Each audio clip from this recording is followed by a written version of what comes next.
even more. And there's also a kind of like a side benefit to this. The putting more and more people in jail, and in fact under harsher and harsher conditions, is a technique of social control for everybody else.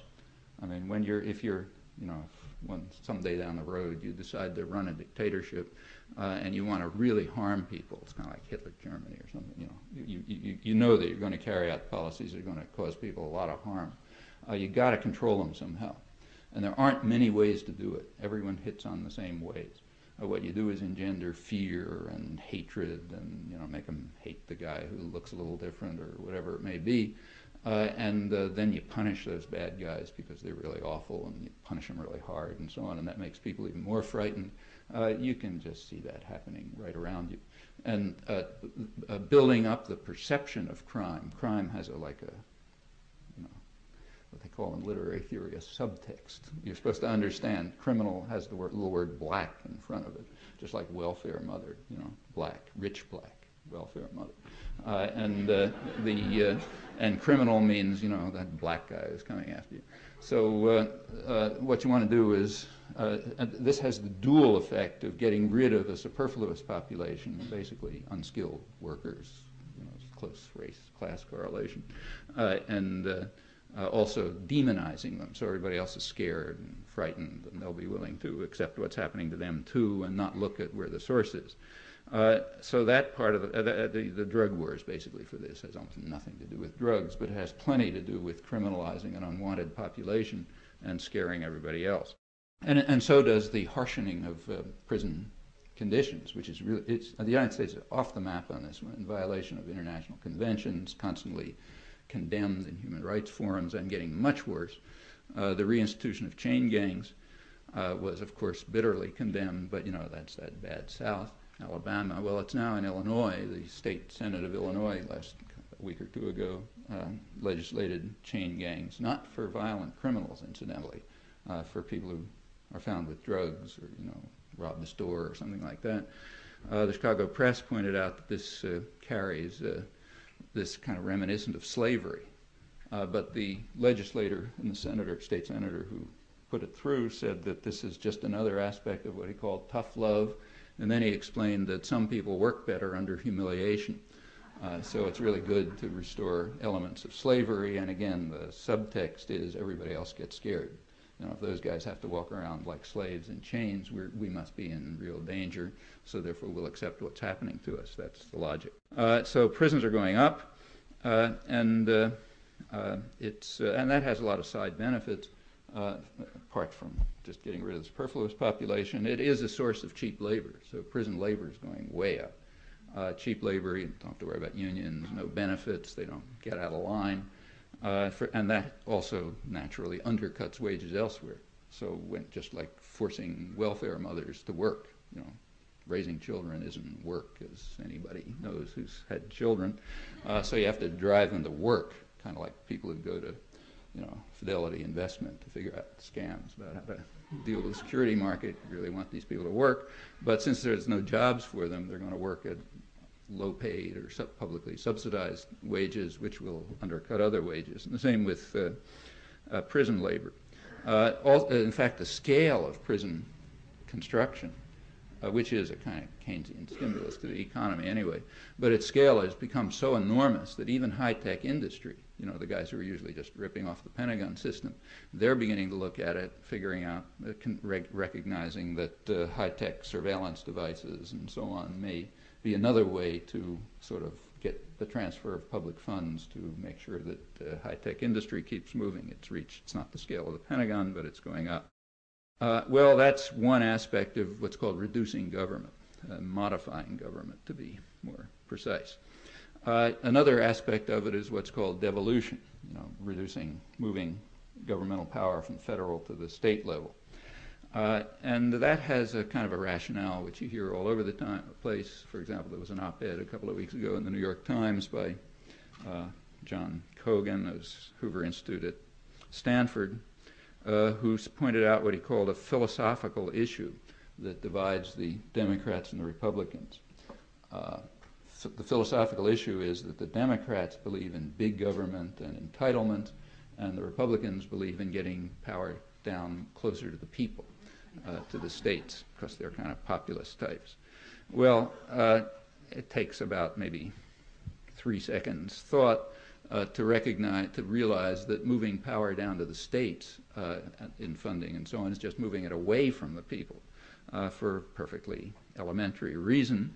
There's a hidden part of the system, of the power system, that you're not supposed to know about or think about, and that's private power. Now, it takes a big corporation like, say, General Electric or Microsoft to sort of pressure the federal government, but even middle-sized guys have no problems with state governments. They can control them quite easily. And in case anyone was too dull to figure this out by themselves, the same day as Kogan's op-ed in the New York Times, which is a typical one, there was a story in the Wall Street Journal about Massachusetts, which had a headline that read, "What Fidelity Investment wants, it usually gets." Okay. And then the story went on to say that Fidelity Investment, the biggest investment firm in Massachusetts, wanted even more subsidy and support from the state government that it already gets, and it was threatening if it didn't, it would move over the border to Rhode Island, where it just owns the place. So therefore, the passionately libertarian governor quickly rearranged, tax subsidies and one thing or another, so that Fidelity got what it wanted. Well, Fidelity couldn't have done that with the federal government. Couldn't have said, you give us even more, we're going to move to Switzerland or something. I mean, other guys can do it maybe, but not Fidelity. Raytheon, which is the biggest manufacturing producer, did the same thing. Raytheon, incidentally, Fidelity is not, it's not that Fidelity is poor. They just announced record profits a couple of days ago. Same with Raytheon, just announced record profits, but having big problems. So they wanted even a bigger tax subsidy and direct subsidy and tax write-offs, which just means transfer of taxes from the state of Massachusetts. And they threatened if they didn't get them, they were going to go to Tennessee. So of course they got them. The legislature passed a special law giving what they call defense industry special extra subsidies. Notice that Raytheon is publicly subsidized in the first place. That's where its money comes from. But now it has to be additionally subsidized so that its profits will be even higher than the record profits it just made. Same with Fidelity. And that's the kind of game anybody can, even way down to much smaller businesses can play with states. And the consequences of devolution are quite straightforward. It means that any funding that goes to, say, block grants that go to the states, you can be reasonably confident that they'll end up in the deep pockets of rich people, not in the hands of hungry children or poor mothers or anything like that. That's how you get power down to the people. Okay, that's devolution. In fact, quite generally, when you look at it, what's called government cutting is more or less cost transfer. It's almost never reduction. Sometimes it's increase. So let's take take health reform. Reform is a word you always ought to watch out for. Like when Mao started the Cultural Revolution, it wasn't called a reform. Reform is a change that you're supposed to like. Okay, so as soon as you hear the word reform, you kind of reach for your wallet and see who's lifting it. Anyhow, there are things called health reforms, and the health reforms are supposed to, cut government costs. Well, they do cut one kind of cost, but of course they raise another kind of cost. There's a very respectable outfit called the National Bipartisan Leadership Council, headed by two ex-presidents, Ford and Carter.